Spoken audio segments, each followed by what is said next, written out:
Oh, it's recording now. Okay. So basically, this video is on biological informatics, which is like sustainable information, or truth information, data, programs that are sent over the internet.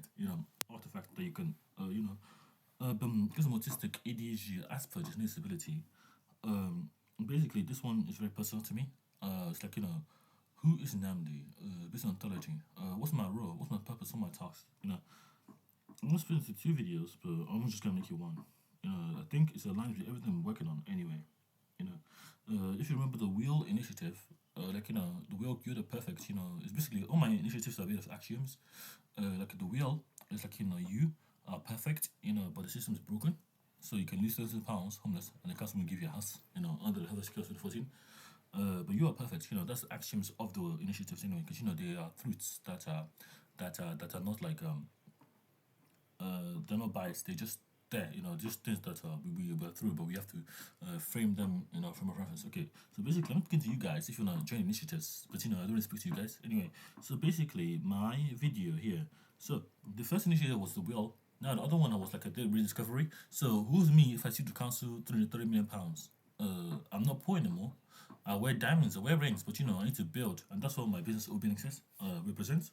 The rebuilding of my personality, myself, solving the problems that bugged me in the past because I had the because I transited the system. I have the system, I have the brain.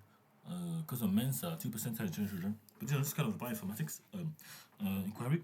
So basically, my PhD is on ontology, ontological, the knowing of the self, the mind, who you are, me, myself, and I, and building ontological Bayesian probabilistic systems that know what they do and can act on what they do. They know, they don't need to hear. Now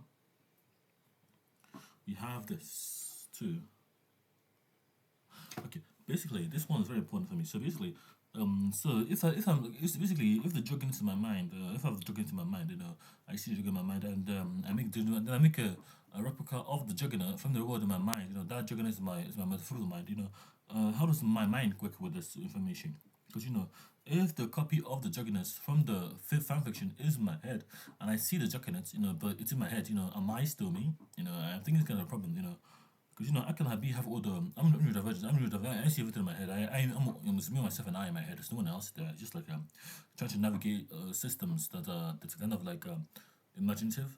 Pictures, see myself in a picture, see myself moving about myself. But for me, it's like I can learn something in my head. I can practice images in my head. Like if I'm trying to practice basketball, I can redo a technique in basketball. I can check it like if I see an image, I see like me checking a hoop to a net. Me chucking a basketball through a net. I can do like 5 times. And I can get it like 4 times perfect. Depending on the range and distance in there. But because it's not isomorphic to the system I'm building on. Because we also have some new ways to learn about the information and new strategies that write it down. Then we practice with that imaging, imagery recursion. So basically, this information is very important to you. So basically, on my plugable systems, because I'm neurodivergent, I'm autistic. I'm gonna give you the this is what I'm doing. So basically, this video is for me to give you guys my view, myself, my innate self. Because I'm doing my PhD, and if I don't do it, properly, you guys don't align with my vision, then it will all crumble. So basically, there are for me, I know there are 4 types of main people. The people that have no perception of what they're doing, no perceptive membrane. They just don't have no bubble, but they have a bubble. The person the bubble around them, but do have that bubble, but it's not physical. They can't. It's not like in their head. It's like just they are, but they are. The bubble is not keeps them conscious, but they don't know they don't aware of the bubble. Just think that everything is just action. So basically, everything they do. So if I'm like one of them, I would just try to. I could never see an image in my head when I try to do a basketball because there's nothing to see. Just practice the basketball, me checking the ball in the real world and checking it through the hoop or the net.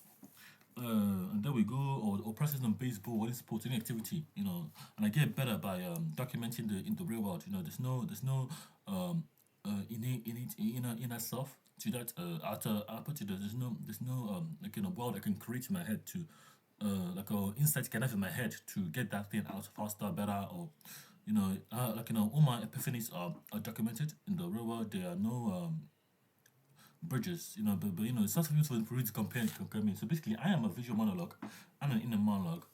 but I'm not this one. Yeah, my brain won't let it. It's like it hits my brain, for some reason.